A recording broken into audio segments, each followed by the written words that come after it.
Hola, bienvenidos a otra vuelta a la historia, otra vez con ustedes, y la verdad que vamos a viajar al pasado y vamos a descubrir un evento trágico, pero un evento que cambió vidas. Vamos al año 70 después de Cristo, vamos a viajar al pasado. Yo cuando pienso en lo que sucedió en el año 70, lo comparo. Después le voy a preguntar a nuestro invitado y nuestro hermano y amigo, José, que está con nosotros. Lo comparo con las caídas de las Torres Gemelas, algo que lo hemos vivido, que no solamente fue algo nacional, sino que fue algo mundial, porque lo hemos visto en nuestra televisión, en las noticias.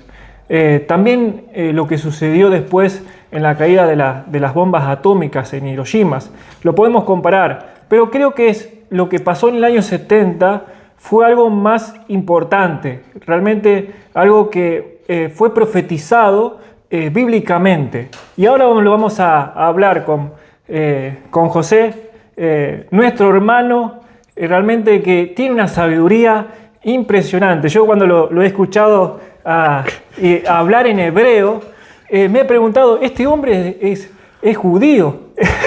Directamente.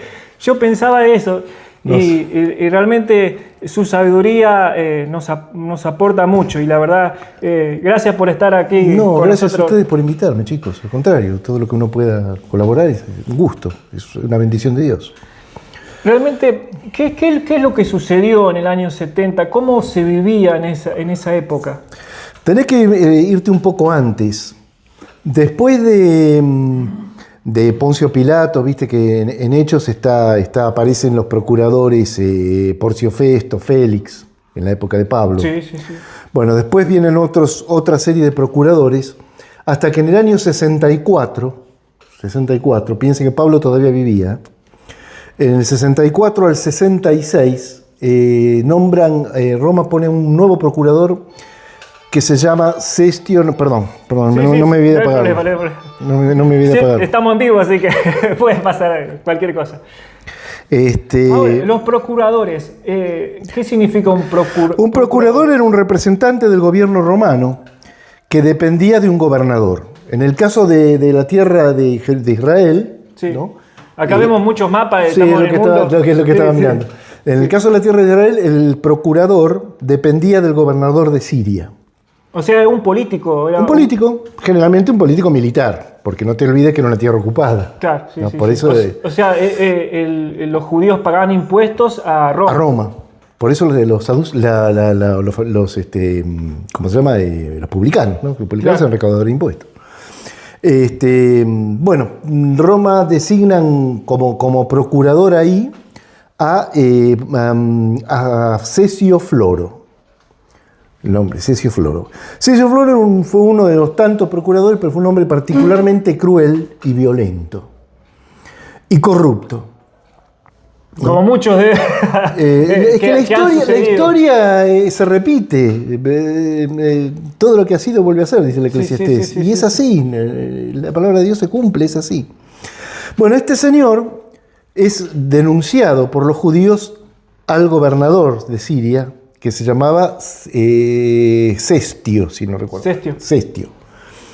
Este era Cesio Floro, el otro era Cestio.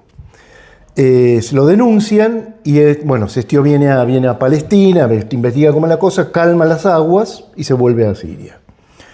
Pero Floro se queda con el temor de que lo denuncien ante el emperador.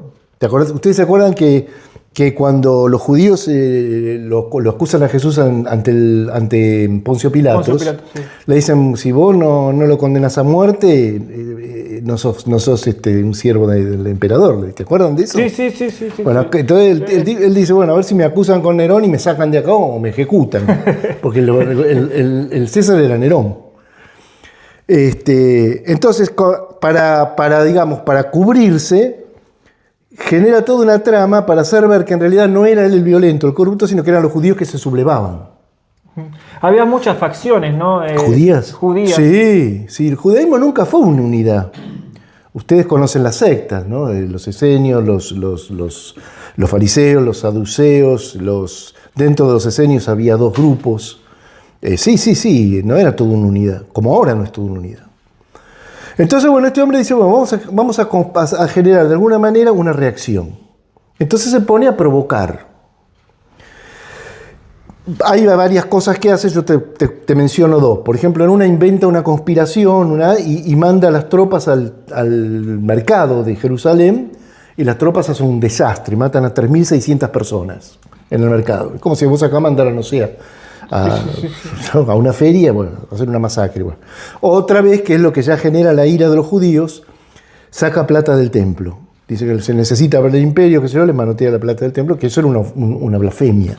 Claro, el lugar más sagrado del judaísmo, donde estaba la presencia del Señor, exactamente, de Dios. Exactamente. Entonces, bueno, ahí surge un grupo comandado por Eleazar. Eleazar era el hijo del sumo sacerdote, que en ese tiempo era Ananías. Uno de los Ananías, hubo muchos Ananías, pero el hijo de Ananías.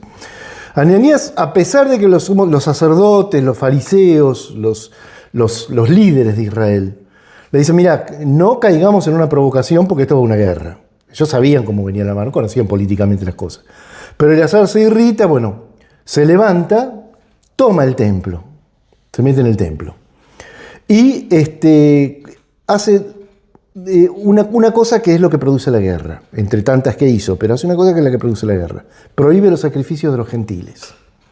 Prohíbe que cualquier gentil lleve una ofrenda al templo. O sea, que eso toda la vida se hizo. Solamente los judíos podían ofrendar y marginaba a aquellos... todos los que no fueran gentiles. Que no eran... Ustedes se acuerdan que en el templo, de hecho, había atrios de los gentiles donde podían tenerse... Bueno, él prohíbe que los gentiles ofrezcan sacrificios. Pero esto trae otro problema, o fundamental problema. Al prohibir que los gentiles ofrezcan sacrificios, está prohibiendo que le hagan sacrificios a Nerón. Porque se hacían ofrendas al César, que era un dios. Claro, cuando vemos en la moneda Divino César, es como significa Dios. Dios, sumo pontífice. Romanas, claro, sumo pontífice. La frase dice sumo en latín, no sé cómo es, pero sí dice sumo pontífice en la moneda. Sí, lo adoraban como un dios. Al César se lo consideraba un dios. Y ahí Nerón se enteró y empezó... Todavía no. No. Todavía no llega Nerón. ¿Y qué hizo Tito? Tito es muy posterior. En todo esto te tendría que para que veas la historia. Sí, pero contame, cómo continúas, porque es interesante, porque realmente está contando desde la perspectiva de los judíos, cómo se sublevaron y entraron al templo, el lugar más sagrado, para hacer una fortificación. Hicieron una fortificación, efectivamente. Lo que te decía yo de la ciudad quedó dividida. Entonces, en la ciudad alta quedó la clase gobernante, que había sido expulsada del templo, los religiosos, los ancianos. Y en la ciudad baja, lo que se llamaba ciudad baja, que era donde estaba el templo, quedan este grupo que se había levantado. Y con el templo. Ahí surge un personaje que se llamaba Menahem también, que se proclama rey, y hace una serie de desastres, se viste de rey, pone un sumo sacerdote inventado por él, y bueno, al final... esto produjo la ira de los sumos sacerdotes, atacaron el templo y a este hombre lo lincharon. Pero la división siguió. Entonces, la sublevación se va extendiendo por todo Israel, poco a poco. O sea, empezaban a apoyar el pueblo a... No todo el pueblo. No todo el pueblo. Pero la gran mayoría Mucha gente lo apoyaba. A esta gente que se había sublevado y tomado el templo. No te olvides que para el judío estar dominado por una potencia extranjera era humillante, porque ellos eran el pueblo de Dios, ¿no? Entonces, lógicamente, muchos sí se sublevaron, pero no todo el pueblo, no todo el pueblo. La revuelta no fue del 100% de Israel, fue en grupos. Acá Israel queda comandada por dos grupos. En Jerusalén queda un señor que se llamaba José Ben Gurión, como jefe de la revuelta, y el sacerdote Ananías. El hijo de Ananías se había metido en el templo a todo esto. Y en la parte de norte, en Galilea, ponen como comandante a un José Ben Matatiau, José hijo de Matías, que ustedes lo conocen con el nombre de Flavio Josefo. Flavio Josefo. El general Flavio Josefo. Lo conocemos por los libros que ha escrito sobre todo a favor de Constantino. Él fue un gran... él se pasó de bando. Empieza comandando la revuelta en Galilea, Ahí ya interviene Vespasiano, el papá de Tito. Porque los romanos vienen de Siria, hacen unas incursiones, pero se vuelven a Siria. Son medio que son como derrotados, porque la revuelta, hay que considerar que la revuelta judía fue muy, muy belicosa, ofrecieron una terrible resistencia, no fue una cosa sencilla la caída de Jerusalén. De manera que cuando Cestio se vuelve a Siria, abandona esto, Nerón nombra comandante en jefe del ejército a Vespasiano. El padre de Tito. Que es el padre de Tito. Entonces Vespasiano viene del lado de Siria y del lado de Egipto viene Tito y hacen un ejército aproximadamente de 60.000 soldados. Impresionante la cantidad de soldados que tenía. O sea, recordemos que el Imperio Romano en ese tiempo se extendía hasta los confines de Egipto, ¿puede ser? Sí, Egipto estaba dominado por ellos también. O sea, el poder militar que tenía no lo tuvo, creo que ningún otro poder, otra nación como en esa época posiblemente no. Posiblemente no. Yo creo que lo más parecido tal vez haya sido Babilonia y Persia, pero no llegaron al poder ni siquiera Alejandro Magno llegó a la cantidad de territorio dominado. Tal vez Alejandro Magno pudo haber llegado a la cantidad de territorio dominado por Roma, pero nunca tanto tiempo. ¿Y cómo fue el asedio romano? ¿Cómo ocurrió? Y eso es una historia terrible. Porque yo te comentaba de Josefo, ¿no? Te lo hago un poco más largo a lo mejor, pero para que se entienda. No, es interesante saber la perspectiva también de Flavio Josefo, uno de los historiadores judíos más reconocidos, ¿no? Y muy fiel. Hay que considerar una cosa siempre, ¿no? Flavio Josefo venía del sector de los fariseos. O sea, su doctrina era la farisaica. Entonces, después que es derrotado, se pasa, los romanos, se rinde a los romanos, bueno, es muy largo de contar, pero no lo voy a contar ahora para no ocupar más tiempo, pero él, digamos, termina rindiéndose a los romanos y, bueno, Vespasiano lo toma y le dice, bueno, ahora te vamos a mandar a Roma para que el Nerón decida si te ejecutan, que era lo normal, o vas preso o lo que sea. Y ahí hay una cosa medio misteriosa, porque se dice que, Flavio Josefo lo cuenta, le dice a Vespasiano, no tenés por qué mandarme a Roma a ver al emperador porque el emperador sos vos. O sea, le profetizó que iba a ser... profetiza que él va a ser emperador. Qué Entonces Vespasiano, epa. Qué inteligente. Uno dice, está en esa situación, ir a la cárcel, la prisión o la muerte, y le aparece eso. Bueno, eso hizo que automáticamente le cayera simpaticísimo a Vespasiano, que le perdona la vida y lo mete entre su grupo, digamos, lo tiene ahí. De manera tal que inclusive después ya se pone al servicio de los romanos. Flavio Josefo muere en Roma y muere muy rico en Roma. Más allá de los grandes libros que escribió, las guerras de los judíos, las antigüedades de los judíos. O sea, Roma le pagó, ¿no? O sea, se puso al servicio de Roma. Servicio de Roma, sí. Se puso al servicio de Roma. ¿Qué te decía? Bueno, entonces, ahí después de esto, ahí aparecen un par de personajes que son los centrales en la guerra, del lado de Israel, que son los celotes, los famosos celos, ¿no? Que los celotes eran unos personajes que eran medio terroristas, como diríamos hoy, medio delincuentes. Ustedes se acuerdan que Barrabás, por ejemplo, que probablemente haya sido un celote, se dice en la Biblia que había participado en una sedición, pero también se dice que era ladrón. O sea, eran una cosa medio así, ¿no? O sea, atacaban a los romanos, pero si podían meter la mano en el bolsillo a los judíos también lo hacían. Porque era su forma de solventarse también, ¿no? Bueno, ahí aparecen estos dos hombres. Uno es Juan Tejiscala.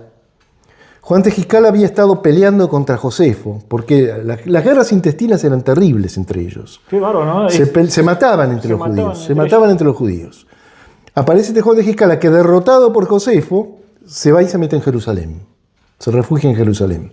Y poco a poco va tomando el control de la sublevación en Jerusalén.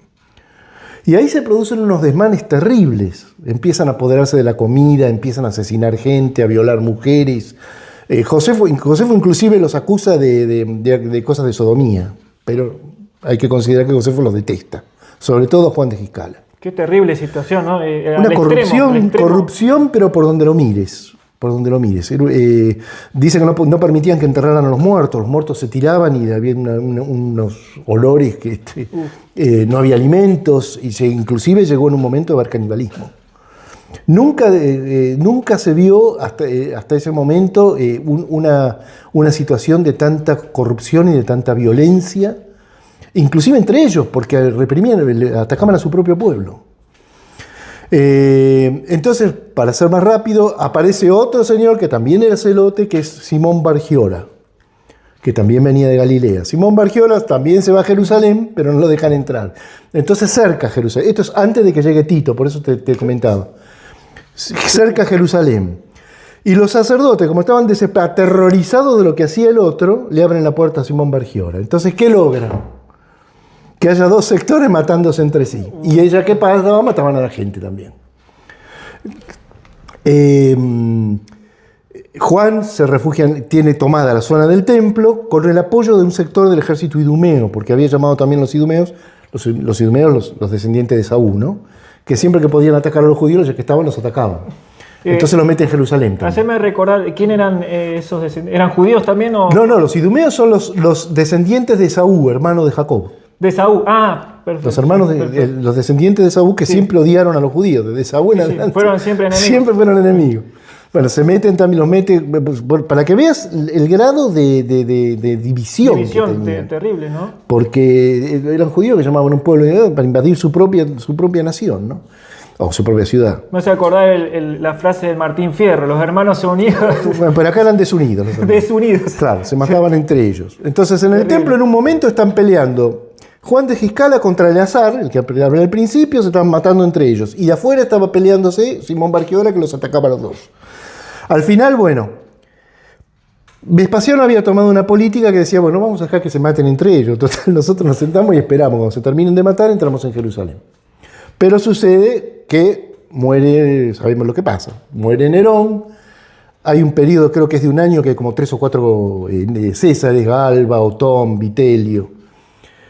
Y finalmente las legiones romanas lo nombran emperador a Vespasiano. A Vespasiano, el padre de Tito. Y Vespasiano se va para Roma. Entonces queda como comandante, ahí respondo a tu pregunta, Tito. Sí, Tito. Tito hace el cerco de Jerusalén. Mientras tanto, adentro se seguían matando, se quemaban los alimentos. O sea, en vez de resistir, unirse y resistir, se peleaban entre ellos. Inclusive llegan hasta quemar alimentos, desastres así. Sí, el ejército romano siempre la estrategia fue rodear las ciudades, no solamente Jerusalén o el templo. Hay otras ciudades que después... Y lo hicieron en Masada. En Masada. En Masada lo hicieron también. La fortaleza de Masada lo tomaron así. O sea, morían de hambre, no lo dejaban escapar. La acercaban, en realidad hacían dos cosas. La acercaban y por supuesto morían de hambre. Pero aparte construían terraplenes. Sobre los terraplenes ponían sus máquinas de guerra, lo que llamamos catapultas, los arietes, las lanzadoras de piedra, y iban destruyendo la ciudad y aparte los acosaban por el hambre. Aparte acá se creaba otro problema. Los judíos que trataban de escapar de los celotes, porque los celotes los robaban, los mataban, los abusaban, caían en manos de Tito y Tito los crucificaba. Dice Flavio Josefo en una parte de la obra que llegó un momento que afuera de Jerusalén no había lugares donde poner una cruz, porque estaba todo ocupado de cruces. Y habían talado todos los bosques para construir máquinas, o sea que todo lo que era... Ahora, si nos ponemos a observar, ¿dónde sucedió eso? En Sodoma y Gomorra, podríamos decir que, o sea, ¿cuántas muertes hubo? Y se calculan millones de judíos. Se calcula eso. Yo no te puedo decir con certeza, pero más o menos se calcula. Sí, porque fue... O sea, entre los que mató la guerra y los que mataron los celotes y los que se mataron entre sí, sí. Ahora los cristianos, ¿dónde estaban? Hay versiones. Sí. Hay algunas versiones que dicen que los cristianos habían salido antes. Por la profecía Puede ser, no lo sé. Sinceramente no hay fuentes que me digan eso. Pero yo por lo menos no conozco fuentes que digan eso. Pero algunos dicen que sí, que los cristianos salieron antes. Otros dicen no es posible, no lo podían saber. Y cuando estalló la revuelta ya nadie podía saber porque lo mataban. O lo mataban los celotes que estaban adentro, los que estaban afuera, o después los romanos. No había forma. ¿Esto cuánto tiempo sucedió hasta que el incendio del templo? Y esto calculado, ya te digo, empezó en el año 64, el incendio del templo es en el año 70. 70. En el 70, que es la misma fecha, es justamente la misma, fíjate cómo son las planes de Dios, ¿no? Que nosotros, es la misma fecha que la caída de Jerusalén en manos de Nabucodonosor. Exactamente el mismo día, se cumplía el aniversario de la caída de Nabucodonosor, de Jerusalén. Y la gran pregunta, Sí. ¿Quién incendió el templo? Los romanos. En realidad fue un trabajo en la sociedad. Te explico.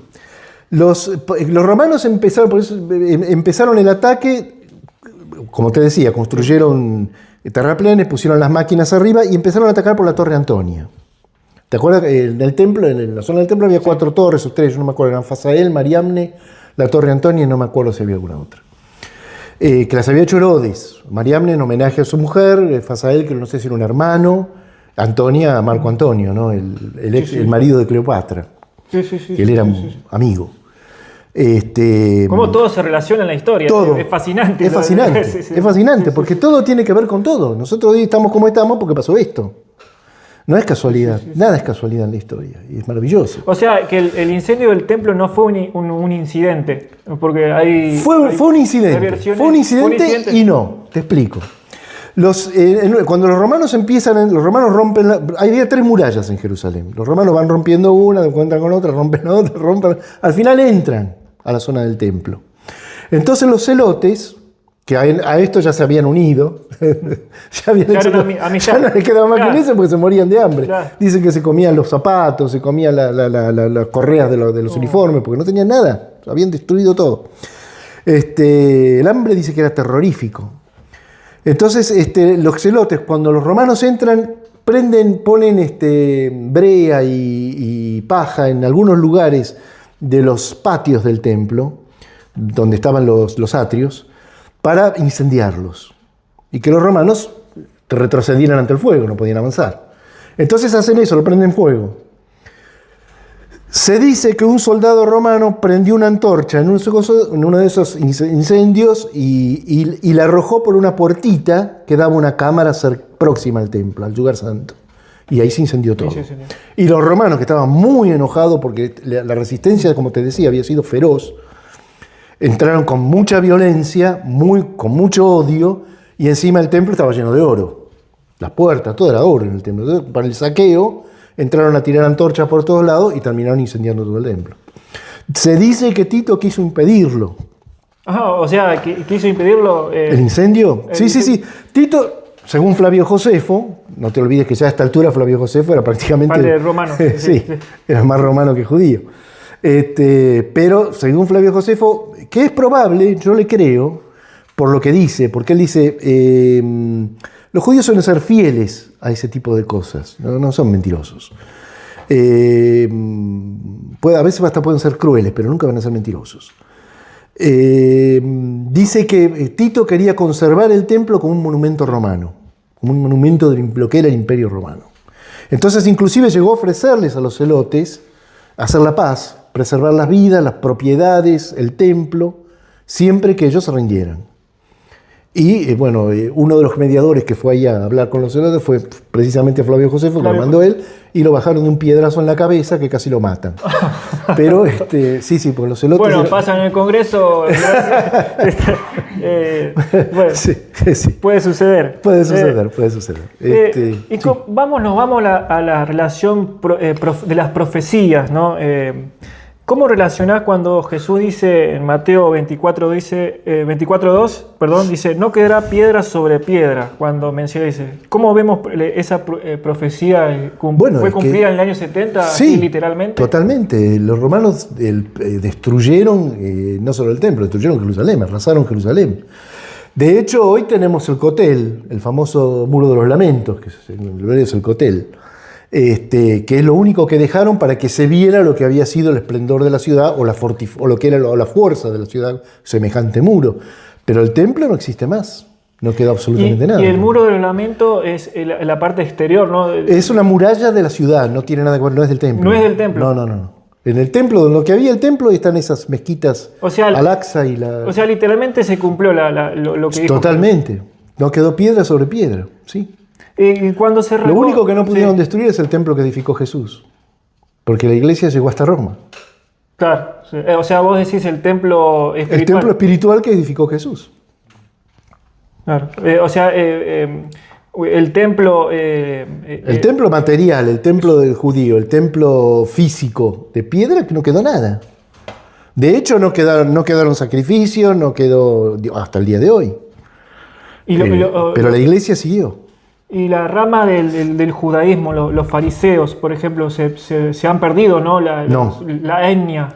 No. Lo que desapareció o sea, los judíos eran un montón de sectas, como te decía. Los saduceos estaban directamente ligados al templo porque en general eran los sacerdotes. Eran hombres de mucho dinero que negociaban con el templo. Eso se ve en la entrada de Jesús al templo cuando lo limpian, los negocios que hacían. Y aparte hacían negocio político con Roma. Nosotros te mantenemos tranquila a la gente, vos dejanos tranquilo a nosotros con nuestro negocio. Un acuerdo. El 3%. Era así. Los esenios odiaban a todo el mundo, porque los esenios se habían separado del templo, lo consideraban fuera, porque los esenios se habían separado en la época de los macabeos. O sea, ¿los esenios son los que preservaron los rollos del Mar Muerto, o sí, puede ser? Se cree que sí, no se están seguros, pero se cree que sí. Cuando habla... Que hablando de la Biblia, perdón, de lo que sí. vos decías, en los rollos del Mar Muerto tenés hoy en día, ahí es uno de los grandes testimonios de la veracidad bíblica, porque son muy antiguos los textos y son tan fieles como la Biblia que tenemos hoy. Y se encontraron hace poco. O sea, se encontraron a partir del año 48. 1948. Es impresionante cómo fue preservado, ¿no? Sí, porque rollos se encontraban en ánforas y se encontraron varios libros de Isaías, Esther, prácticamente toda la Biblia. ¿Todo el Nuevo Testamento? No, el Antiguo Testamento. El Antiguo. Del Nuevo Testamento, algunos dicen que hay un fragmento muy pequeñito del Evangelio de Marcos. No me acuerdo cuál es el texto, pero es minúsculo y no sé si será verdad. Cuando se rasgó el velo del templo, en la crucifixión, Jesús estaba crucificado. Eso es interesantísimo. En Mateo 27:51 dice que señalaba en relación con lo que vendría después. Acá tengo, no sé si lo tenés ahí, Mateo 27:51. Acá lo tengo, lo encontré. Mateo 27:51 dice: y aquí el velo del templo se rasgó en dos, de arriba a abajo. Sí. Y la tierra tembló y las rocas se partieron, y se abrieron los sepulcros, y muchos cuerpos de santos que habían dormido se levantaron. Y saliendo de los sepulcros, después de la resurrección de él, vinieron a la santa ciudad y aparecieron a muchos. Fue terrible, los muertos resucitaron. Pero dice, y aquí el velo del templo se rasgó en dos, y de arriba y abajo, y la tierra tembló y las rocas se partieron. ¿Qué significa eso? Bueno, eso es un simbolismo extraordinario. El velo del templo separaba el lugar santo del lugar santísimo. El lugar santísimo en la época de Jesús no había nada, porque supuestamente ahí estaba el arca.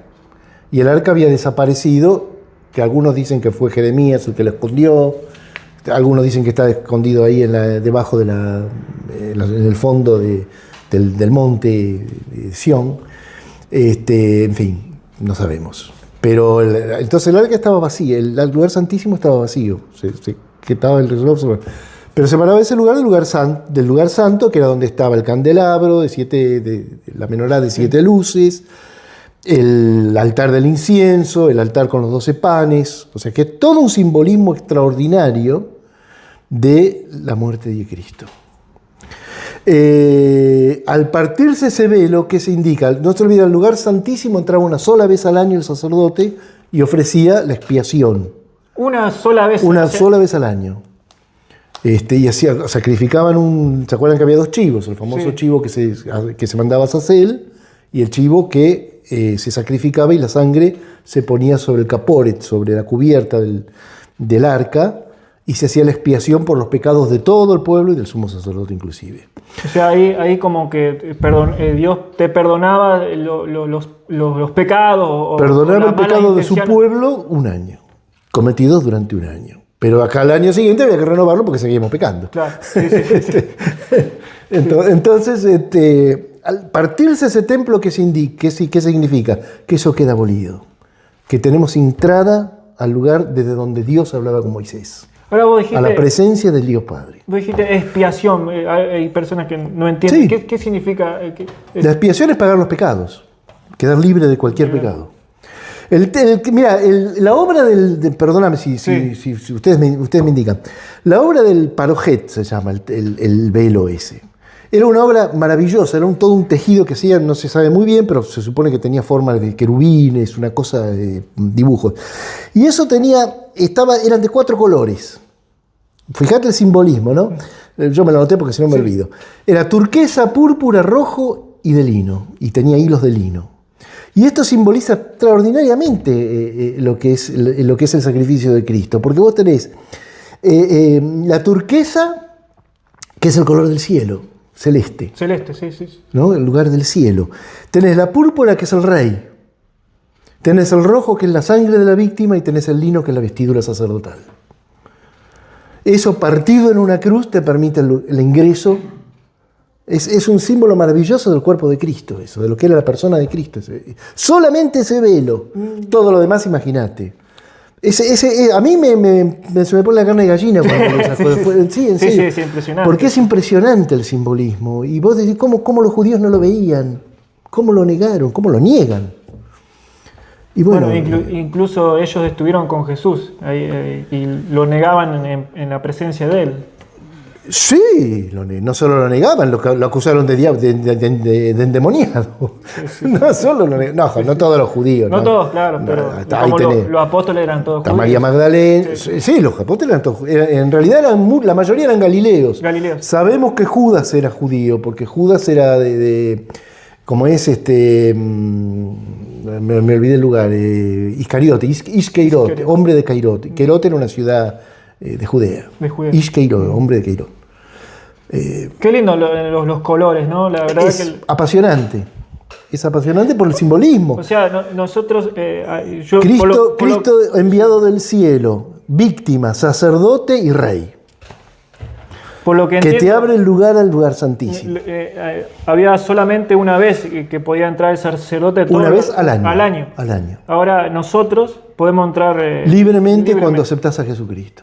Cuando aceptás ese velo partido en una cruz para tu vida. Él dio la vida por mí. El significado, ¿no?, que tienen para eso es admirable. No podemos entenderlo. Sinceramente, yo por lo menos me miro a mí mismo al espejo y digo, no, este no entra. Pero gracias a Cristo. No lo puedo creer y entré. Gracias a Cristo entra. Exactamente. ¿Qué implicaciones espirituales, aparte de lo que estamos hablando?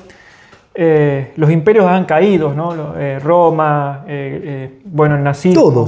Todos. Mira, el primer... Perdón. Sí. No, perdón. No, te corté, perdóname. Y el templo también, o sea, el judaísmo tenía también su propia nación, ¿no? Su propia etnia. Sigue estando. Los árabes también lo tienen. Bueno, el Imperio Otomano. Bueno, está la Meca. La Meca. Todos los imperios han caído. El primer imperio cuando uno estudiaba historia, cuando era chico en la secundaria, el primer imperio, ¿cuál era? Egipto.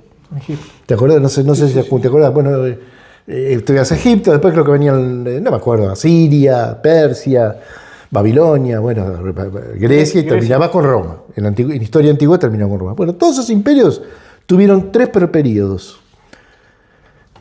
Inicio, cúspide, digamos, su altura y su decadencia.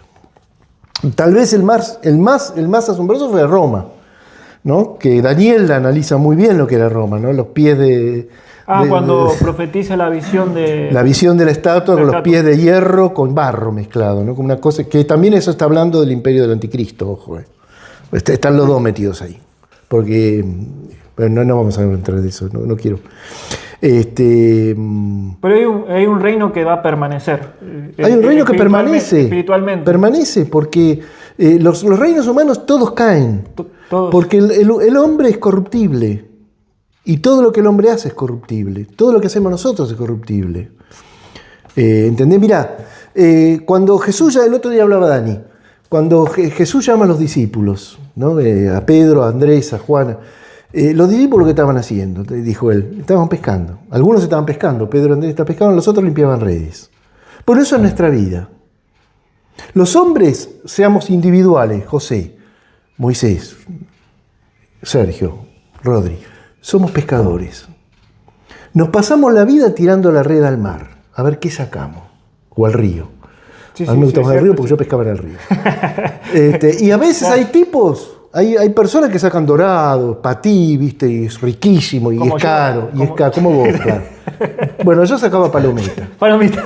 A mí me tocaban las palometas, la mojarrita, ¿viste? Y bueno, ¿entendés? Pero todo pescado, por caro que sea, o barato que sea, se pudre. Sí.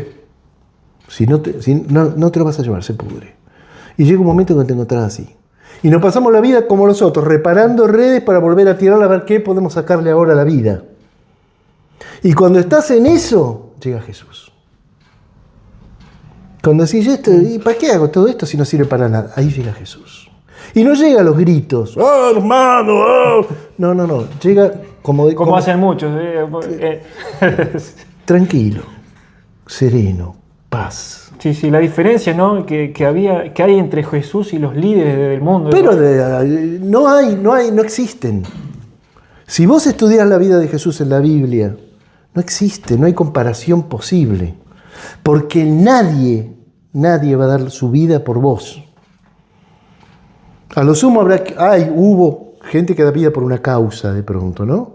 Vos, los que son militares lo saben, ¿cuál es el mayor honor? Dar la vida por los compañeros. Sí. Sacrificarte por un compañero. Jesús se sacrificó por tipos que lo odiaban. Como yo. Ojo, no como él, como yo. Que lo negué. Que me burlaba. Que es una estupidez. A mí me ha pasado predicarle a gente ahora que se burla.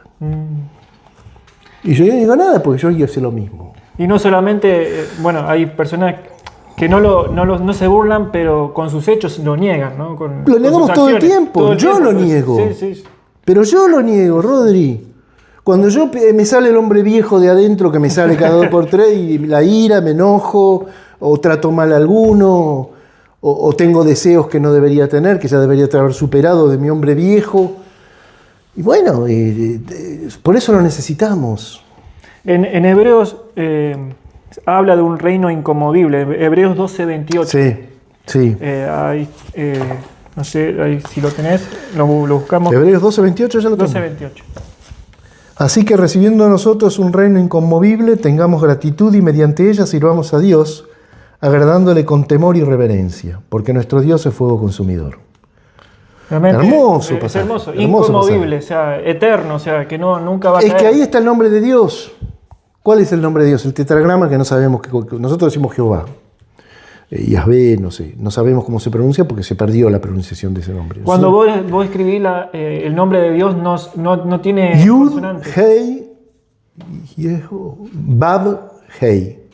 Son las letras en hebreo. Yud, Hei, o si el Hei es una H que no se pronuncia. Bab, pero no sabemos las vocales. ¿Por qué pensás que no? O sea, ¿por qué no podemos nombrar? ¿Por qué no podemos? Porque los judíos no pronunciaban el nombre de Dios.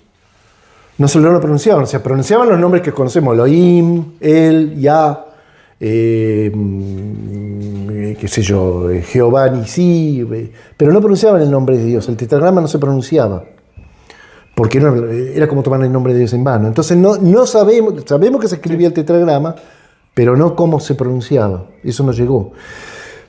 Pero sí sabemos que el significado es yo soy el que soy. Yo soy el que soy. Yo soy el que soy. Y el que soy es porque es permanente, porque es inconmovible, porque lo que Él hace es para siempre. Entonces los reinos humanos hoy están a la altura porque lo fundaste vos, que eras Nabucodonosor y eras un capo, y después yo, que soy Belsasar, lo tiro por el piso porque soy un nabo que me la pasó tomando vino. Perdónenme la expresión. Sí. ¿Entendés? Un rey borracho que se la pasó tomando vino y haciendo payasada y el reino se hundió. No quedó nada. Vinieron los enemigos y lo destruyeron. El reino de Dios es inconmovible porque tiene un rey eterno, que es Jesús. Amén. En Juan 2:19, otro versículo. Me hace pasear por la Biblia. Sí, está bueno. Está interesante. Sí. Porque también es hermoso. Jesús... Juan, perdóname. Juan 2:19. Ahí Jesús menciona de un templo. Y no Respondió es un Jesús templo. y le dijo, destruye este templo y en 3 días lo levantaré. Sí, estaba hablando de su cuerpo. Perdón, lo leí muy rápido porque no se entendió y me olvidé que estaba... Respondió Jesús y les dijo, destruid este templo y en 3 días lo levantaré. Eso es cuando los judíos le pidieron una señal. ¿Qué señal haces vos? bueno, destruyan este templo. Los judíos lo tomaron como que estaba hablando del templo de Jerusalén. Entonces, ¿cómo van a reedificar el templo entre días y hace no sé cuántos, 60, 70 años que lo están... Y de hecho, no sé si cuando lo destruyeron se había terminado de construir, me parece que todavía no se había terminado. Y había empezado Herodes 4 años antes de que Jesús naciera. Entonces lo tomaron, pero Jesús está hablando de su cuerpo, de su cuerpo. A él lo crucificaron, lo metieron en una tumba y al otro día salió vivo. Y no es un invento, ni es una idea, es una realidad porque hubo gente que lo vio. Mira, yo sé, nadie, ningún ser humano en el mundo va a dar la vida por algo que no es verdad. Correcto. O sea, yo boca a boca, pero si me viene con la cuchilla, no, pará, hermano. Sí, pero que a mí River también tiene lo suyo, y San Lorenzo me gusta, y Ferro es simpático. Somos así. Sí. Pero para que un hombre como Pablo, que venía del fariseísmo, de decir que Jesús era un endemoniado, no, es algo imposible. Venía de ahí. Es algo para y terminó torturado en una mazmorra no sé cuántos años, porque terminó ahí en el pozo ese, no me acuerdo ahora, con el nido de las ratas, le decían. La cárcel en Roma donde murió, donde estuvo encerrado al final Pablo. Y estuvo no sé cuánto tiempo ahí. Imagínate las condiciones de miseria que tuvo ese hombre ahí. Y lo torturaron, látigo, y después le cortaron la cabeza. Nunca lo negó. Y jamás lo negó. Y Pedro, que lo negó, fue crucificado cabeza abajo porque no lo negó. Ahora este Pedro no lo negó. Es maravilloso, ¿no? Nadie da su vida por algo si no es verdad así. Qué lindo aprender, la verdad que esto espiritual, ¿no? Que nos llena de regocijo a todos los cristianos, que podemos estar en la presencia de Dios y realmente para que te conozcan un poquito más. ¿Cómo conociste al Señor? ¿Y cómo era tu vida? Mira, yo no me gusta hablar de esas cosas, pero te explico. Pero a nosotros nos interesa saber de tu vida. Sí, el otro día Moisés dio un testimonio, a mí me pegó mucho. Muy bueno, muy interesante. Y comparto muchas cosas de mi vida de eso. Moisés Tejada, no es el Moisés de Egipto. No, el Moisés de Egipto no tuve el placer de conocer. Aunque soy viejo, no tanto. Yo soy tercer hijo de 4 de un matrimonio que se quisieron mucho y murieron muy jóvenes. Mis 2 hermanas murieron también, de todas maneras. Quedamos mi hermano y yo. Me crié en la provincia de Buenos Aires. Eran católicos, practicantes. Yo hice toda mi educación en un colegio de curas capuchinos, vascos, que está ahí en Lavallol, provincia de Buenos Aires. Está todavía. Después, por supuesto, los curas siempre te ayudan a distanciarte de la iglesia. Sí, se especializan en eso. Y bueno, después cuando murió mi madre nos vinimos a la capital. Cuando mi madre ya estaba muy mal, empezamos a liquidar todo allá afuera y nos vinimos para acá. Más que nada por mis hermanas. Y después pasó lo que te decía. Los de los discípulos, ¿no? Uno vive una vida tirando redes y armando redes y de un buen día aparece el Señor. Yo conocí al Señor. Yo soy un poco el resultado como el paralítico que lo bajaron por el techo. Bueno, yo soy... Que lo llevaron. Que lo llevaron y lo bajaron ahí. Bueno, yo soy un poco lo mismo. Porque yo soy el fruto de hermanos que oraron por mí sin conocerme. Es poderosa la oración. Poderosa la oración. O sea, hubo en una iglesia donde yo tenía un amigo que se congregaba, que era cristiano y al que yo nunca lo escuchaba y bueno, yo la quería mucho, lo quiero mucho. Pero no me convertía. O sea, me gustaba, era como Herodes, ¿viste? Lo escuchaba atentamente y me parecía interesante lo que decía, pero hasta ahí. Hasta ahí, el rey soy yo. El rey soy yo. Uy, perdón. Y bueno, un día me invitaron a la iglesia, me invitaron a la iglesia y yo no quería ir. Un sábado a la noche, en octubre, ahora se cumple, más o menos en esta época. Digo, nada, que voy a ir ahí. Entonces agarré y le digo, voy a decir a mi señora. Digo, y van a decir que no, entonces tengo una excusa perfecta. Digo, Susi, vamos, me invitó, Cristina, me invitó la mujer de mi amigo, en realidad me llamó. Y le digo, Susi, vamos a salir. No. Y sí, vamos, me dijo, me mató. Dios, cuando Dios quiere, no podés resistirte a su llamado, es imposible. Bueno, y fuimos. Y ahí tomé decisión, o sea, tomé decisión porque me acuerdo, vos cortame, Rodri. Sí, no hay problema, seguí. Me acuerdo que el pastor que predicó esa noche estaba hablando de la mujer que lavó los pies de Jesús en casa de Simón el fariseo de Simón.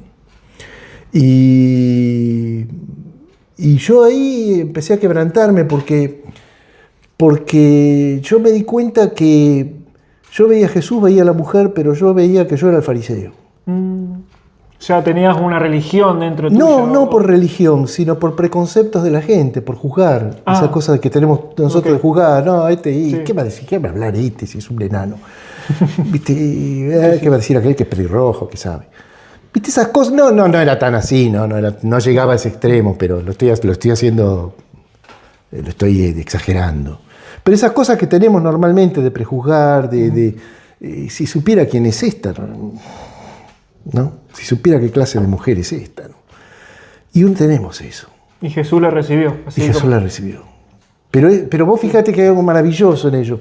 Porque esa mujer estaba llena de amor. No sé lo que era. No dice que era pecadora. No sé lo que era. Pero estaba llena de amor. Y el fariseo estaba lleno de ideas. El fariseo miraba ideas. Y la otra tenía un amor. Y eso es lo que me conmovió, ¿no? Y me conmovió la actitud del Señor. Porque el Señor da una lección, pero no condenó al fariseo. No le dijo, andá, salí vos. Si el fariseo se hubiera quebrantado, el Señor lo hubiera recibido también. Y eso me mató. O sea, me di cuenta de mi vida, que yo era un tipo que estaba despreciable. Que realmente era un ser despreciable al lado de ese maestro, ¿no? Del Señor, ¿no? Y del amor de esa mujer, que yo no era así. Y bueno, yo conozco gente que dice, no, yo estaba contento, con júbilo cuando me convertí. Yo tenía un miedo. Yo tenía terror, porque me viste pasar al frente y yo decía, ¿ahora qué voy a hacer con mi vida? ¿Qué hago ahora? ¿Qué es esto? Sí, hay como un cambio, ¿no? Totalmente, porque vos ves la otra realidad. O sea, es como, yo le decía cuando viste, cuando te llaman para el bautismo, que te preparan, y yo me acuerdo que le decía al pastor, mirá, decía, vos hablás muy fácil, decía, pero vos te tenés que poner en el lugar de uno. Uno es como un linchera. Sos un tipo que estás en la calle, que no tenés nada, pero tenés tu mono. El mono saben que es el equipaje del linchera, ¿no? Donde lleva los tachos, el equipaje del linchera dicen el mono. Bueno, pero uno tiene su mono. Y vos me estás diciendo que yo tire el mono, que es lo único que tengo, y me venga, y no sé, me da miedo, ¿viste? ¿Cómo que, ¿y ahora qué hago? Porque te abre los ojos de otra manera, como cuando vos empezás a leer la Escritura y empezás a entender la Escritura. Claro. Porque una cosa es leerla y otra cosa es que el Señor te abra los ojos. Y con el tiempo empezaste a estudiar y te diste cuenta de muchas cosas que antes no valorabas. Yo con lo que empecé fue a leer la Biblia y a orar para que el Señor me abriera los ojos, para que entendiera lo que leía. Porque yo había leído, como católico, había leído la Biblia de chico, la había leído, pero la leía como que yo puedo leer el Robin Hood, que es el Martín Fierro. Pero claro, tenía como un libro más. Un libro sí. A lo sumo interesante y a lo sumo con una sabiduría, los proverbios, que hay libros específicos, pero nunca entendí espiritualmente la Biblia. ¿La Biblia es un libro de historia? Sí. ¿Es un libro de geografía? Sí. ¿Es un libro de filosofía? Sí. Pero es un libro espiritual. Si le sacás el espíritu, le sacaste el autor. Es impresionante. Y Él te abre los ojos. Cómo cambia, ¿no? Dios a las personas. Es un nuevo nacimiento. Hay una parte que dice volver a nacer. Sí, porque entras a ver la vida con otros ojos. No es como antes. Y no puede volver a ser como antes. Si vos decís yo me voy a apartar, yo ahora me voy de acá, me dedico a otra... No podés. Es como dice el salmista. Si descendiera al fondo del mar, ahí estás. No te va a dejar. La presencia de Dios está en todo. No te va a dejar. Es admirable. La verdad, gracias José, la verdad la pasamos muy bien, hemos Espero que sí. entendido muchas Disculpen cosas. la torpeza. No, es impresionante la historia, la palabra de Dios, lo espiritual, cómo vamos creciendo, ¿no? En conocimiento. Y esto que has escuchado realmente creo que lo tengo que meditar, ¿no? Sentarnos y que Dios siempre aguarda, ¿no? A todos nosotros, como a José, que Dios espera. O sea, solamente hay que aceptar lo que hizo por nosotros, ¿no? El amor que tiene para con nosotros es infinito. Infinito. Así que muchas gracias, José. No, por favor, gracias a ustedes. Gracias a ustedes y bendiciones. Bueno, Dios los bendiga. La verdad que es un gran episodio y bueno, lo esperamos para el siguiente. Bendiciones.